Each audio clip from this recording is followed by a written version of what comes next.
Sangaji, Waigaji Ka Khalsa, Waigaji Ki Fateh. Welcome to KGC's first ever newscast. Today is June 21st, 2020. Happy Father's Day to all the fathers in our KGC community. Thank you for everything you do for us. Let's start off with some good news this week. For the first time in over 135 years, green energy is more popular than coal. This means that the US is using more environmentally friendly sources of energy than coal. Last year, coal use dropped over 15% and continues to decline. This shows that the US is moving towards being greener and cleaner, and coal is on its way out. Green energy is better for the environment and the planet than coal, so this is great news. On Monday, a conflict happened between China and India.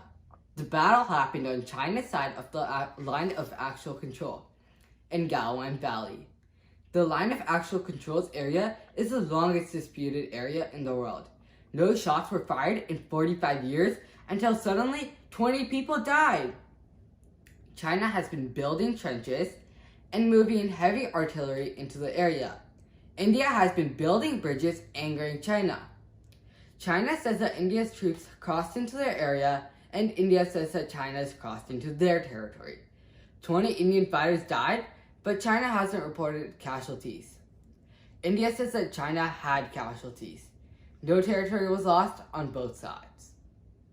Juneteenth was celebrated on Friday. Juneteenth, also known as Freedom Day, celebrates when the last remaining slaves were set free in Texas on June 19, 1865.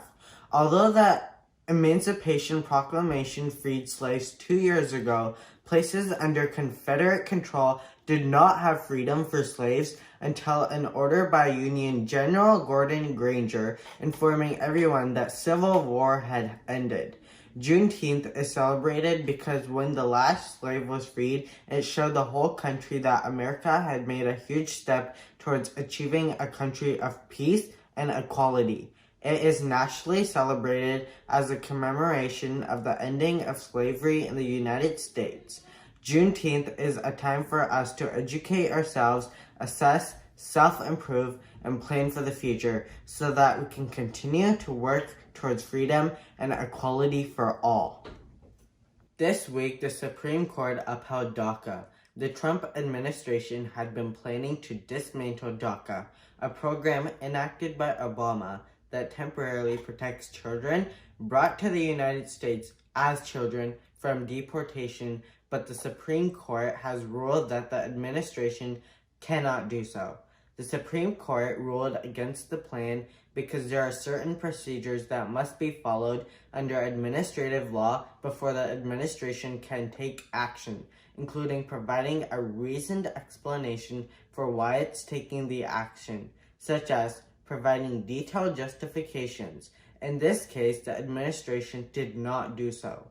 This news has come as a relief for thousands of people relying on DACA.